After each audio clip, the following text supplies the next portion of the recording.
Hello friends, welcome to engineering tutorial. So we'll continue our discussion related to optoelectronics devices and systems, and so far we have covered the basic properties of semiconductors, about the energy band theory, the forbidden energy gap, and how we can modulate or manipulate the forbidden energy gap to adjust the frequency or wavelength range of operation of depending on our requirement. So in the previous video we discussed the compound semiconductors or alloy semiconductors method of bandgap modulation. So in this video we are going to discuss about the doping method, okay, the extrinsic semiconductor method or doping method, how we can use that to adjust the band gap value, the forbidden energy gap value. So before that, just quickly we'll discuss that we know that each orbit of the semiconductor atom, the electrons present in it, they have a fixed energy value.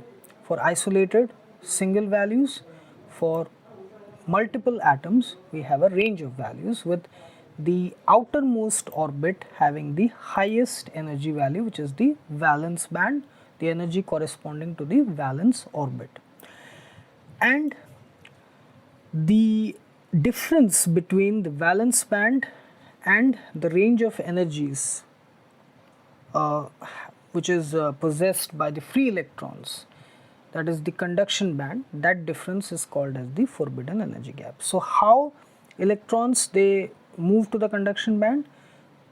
One principle is that the electrons in the valence band, they absorb energy from light photons. I am talking from a optoelectronics point of view. When light falls on the material, the electrons in the valence band, they absorb a photon, then they get excited to the conduction band, leaving behind a vacant electron excite hole.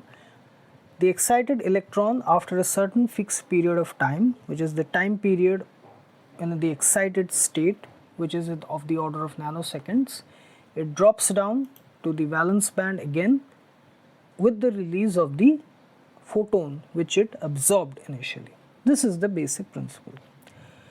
And mostly this transition of electron from valence band to conduction band is suitable for direct band gap semiconductors, where the conduction band minima and the valence band maxima, they occur at the same momentum value or same wave vector value, p value or k value. We have already discussed about energy momentum relationship.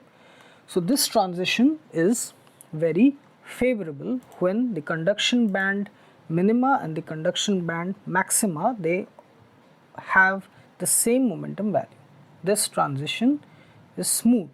Whereas for indirect band gap semiconductors, where they occur, the conduction band minima and valence band maxima occur at different momentum values, this transition is not very easy. Okay, so band gap modulation, adjustment of this forbidden energy gap, this energy gap modulation or change, it can happen through different ways. One method we have already discussed, which is the alloy semiconductors or compound semiconductors method. In this video we are going to discuss the doping method. Okay, so doping, we know that the classification of semiconductors on the basis of doping is intrinsic and extrinsic, intrinsic semiconductor and extrinsic semiconductor. So this extrinsic semiconductor is called as a doped semiconductor. Doping is the process of addition of foreign substances or impurities, pentavalent or trivalent impurities, to enhance the conductivity of the semiconductors by adjusting the band gap energy value. So extrinsic semiconductors or doped semiconductors, they are of two types, N-type and P-type. N-type semiconductors are those in which the intrinsic semiconductors are doped with pentavalent impurities. Pentavalent impurities means impurity with 5 valence electrons, 5 electrons in the outermost orbit, for example arsenic. Intrinsic silicon or any other semiconductor generally has 4 electrons in the outer orbit. So when these two combine, what happens? 4 out of the 5 outermost electrons of arsenic, they enter into covalent bond with each of the 4 outermost elements of silicon. Okay, this 4 covalent bonds are formed. So 4 out of 4 outermost electrons of silicon are exhausted, but 1 electron of arsenic is left behind. Okay, this 1 extra electron from pentavalent impurity arsenic. This extra electron is responsible for conductivity and it goes to the conduction band. So here the majority charge carriers are electrons, negative charge, that's why it is called as N-type semiconductor. Okay, so another process is the P-type semiconductor, where silicon is doped, or silicon or any other semiconductor is doped with trivalent impurity. So what is a trivalent impurity? A trivalent impurity is one which has 3 electrons in the valence band or outermost band. Okay, this, for example, boron. So here when the trivalent impurity combines with silicon or any other, not silicon because silicon is not used in optoelectronic purposes because it is indirect band gap, or any other semiconductor semiconductor element, because they all have 4 outermost electrons. What happens is that 3 out of the 4 semiconductor atoms, here I am just using silicon as an example, don't take it as a as a constant thing. Here just I am giving you example of p-type and n-type semiconductor formation. Silicon is not used for optoelectronic purposes because it is indirect band gap semiconductors. Okay, it is indirect band gap semiconductor which is not used for optoelectronic purposes. Only direct band gap semiconductors are used, compound semiconductors. So here I am just using silicon as an example.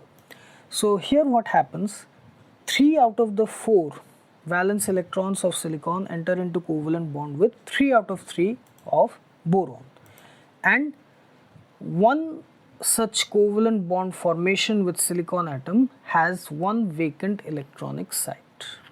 It has a vacancy for an electron, and that vacant electronic site, absence of electron, is called as a hole. Okay, so here holes or absence of electrons, that are the majority charge carrier. Absence of electron is taken something as a in a positive sense, that's why it is called as p-type semiconductor. So what does this doping do to band gap energy? So what happens, the addition of these foreign impurities, it leads to a large number of free electrons in the valence band, free electrons in the conduction band for n-type semiconductors, or holes in the valence band for p-type semiconductors. So initially, if the initial band gap energy is high, after doping it gets lowered. Okay, it gets lowered. Why? Because of the electron-electron or hole-hole interaction. It is electron-electron in case of n-type semiconductors because it is the majority charge carrier. In case of hole-hole, it is because of p-type extrinsic semiconductors. In n-type extrinsic semiconductors, electron-electron interaction happens. In p-type semiconductors, hole-hole interaction happens, because in n-type, electron is the majority charge carrier, in p-type, hole is the majority charge carrier.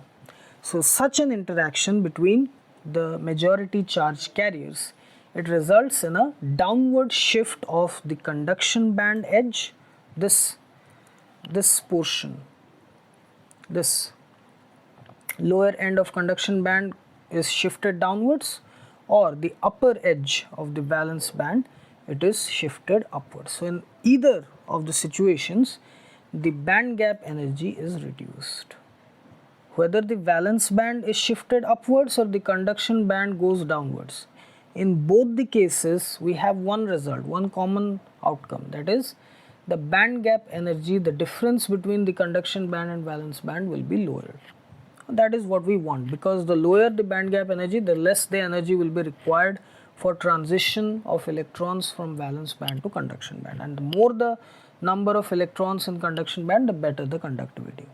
Okay, so we want one outcome, band gap energy to be reduced, whether it happens through conduction band going downwards or valence band going upwards, no matter, we want the band gap energy to be reduced. That is the outcome that we want, and that is what happens here. So if we want to get a mathematical expression, the change in band gap energy is given as per this formula.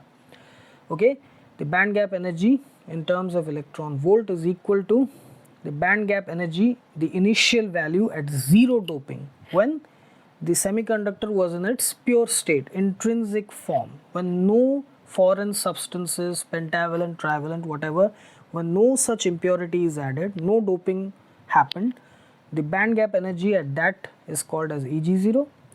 And when doping happens, this factor comes into play, this value 1.60 into 10 to the power minus 8 p to the power 1 by 3 plus n to the power 1 by 3, where p is the whole concentration and n is the electron concentration. So always remember, in any situation there will always be the existence of electrons and holes. In n type also holes are there, but they are minority charge carriers.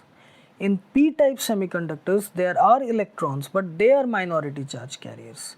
So always remember majority and minority charge carriers. In n-type semiconductors, electrons are the majority charge carriers, holes are the minority charge carriers. Current conduction happens because of both, contribution of both, but one is in majority, other one is in minority. Similarly, in p-type semiconductors, holes are the majority charge carriers, electrons are the minority charge carrier. So these two factors will always be there. One of concentration will be high, the majority one will be high in concentration, the minority one will be lower in concentration. So this is the mathematical expression. So this is how we can use extrinsic semiconductors or the doping process to adjust the band gap energy for optoelectronic purposes.